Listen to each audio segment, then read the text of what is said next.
the slide seen round the world, round after round, all eyes were on Shedeur Sanders, whose name was never called until the 5th round of the NFL draft Saturday, when the Cleveland Browns made Sanders the second quarterback they draft over the week. How in the hell does 32 teams in the National Football League pass on a quarterback that was universally recognized as one of the top 3 quarterbacks in the country entering this draft, and 32 teams passed on him? Draft night. The night Shedeur Sanders had been working toward his entire life. Cameras ready, family glowing, the stage set for the son of prime time to step into his own spotlight. Everyone expected his name to be called early. A handshake with the commissioner, a smile, the Sanders legacy written into NFL history once again. But that's not how it went. The first round came and went. Teams grabbed quarterbacks with half the resume. The green room energy shifted. At first, it was quiet disbelief. Then came the whispers. Why is Shedeur still on the board? By the second round, those whispers turned into tension. Shedeur wasn't just slipping, he was free-falling. Every pick that passed felt less like an accident and more like a message. And then came the theories. Scouts said his style wouldn't translate. Analysts hinted teams didn't want the circus that comes with his father's name. Others claimed the league itself had stepped in, that Shedeur Sanders was being quietly blackballed.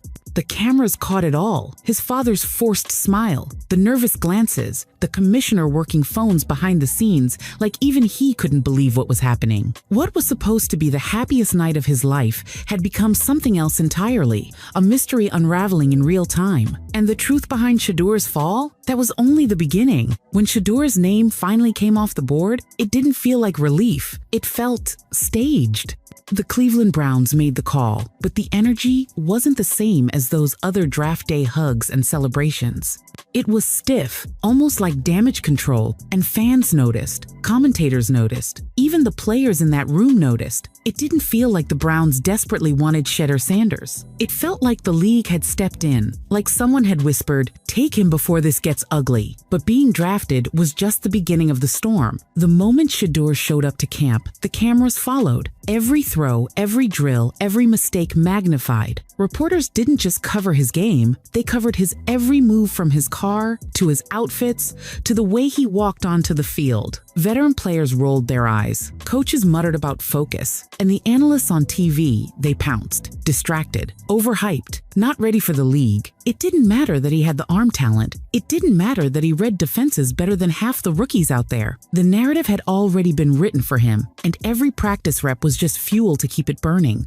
And then the whispers started again. This time, not about his draft slide, but about something deeper.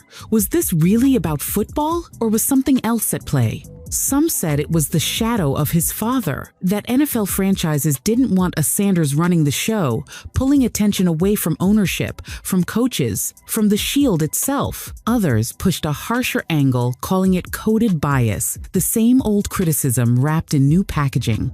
Too flashy, too confident, too much. It was the same personality that made him a star in college, now twisted into a weakness on the NFL stage. And just like that, Shedeur wasn't just fighting for a starting spot. He was fighting for control of his own story. Training camp was supposed to be about football, but for Shedeur Sanders, it became everything but. Every camera pointed at him, every headline carried his name, and the further it went, the less it was about the game, and the more it was about the spectacle. Teammates started to grumble. Some felt like they were living inside the Deion Sanders reality show. Coaches complained privately about distractions. And in the media, it was open season. Sports talk shows recycled the same lines. Too much flash. Can't lead grown men. He's more brand than quarterback. And then the noise got louder. Because behind the scenes, lawyers were circling. Some insiders hinted that if the league mishandled Shedeur, if it turned out his slide on draft night was influenced by more than just football legal action could follow, a battle that wouldn't just shake teams, but the NFL itself. Suddenly, every move was political. The commissioner's office wanted calm. The Browns wanted focus. And Shedeur? He just wanted to prove he could throw the ball and win games. But the weight was crushing. Even his family dynamic once his greatest strength became part of the story. Every sideline shot of Deion sparked debate. Was his father helping or hurting? Was Shedeur his own man or just an extension of primetime spotlight? And all the while, Shedeur stayed mostly quiet. No angry rants, no public meltdowns, just a look in his eyes that told everyone he knew exactly what was happening. This wasn't about football anymore. It was about control, about power, about image. And he was right in the middle of it. But if the league thought he would crack under the weight, they were wrong. Because as the season opener drew closer, Shedeur Sanders was preparing something no one could ignore. The weeks of noise, doubt, and speculation all led to one night.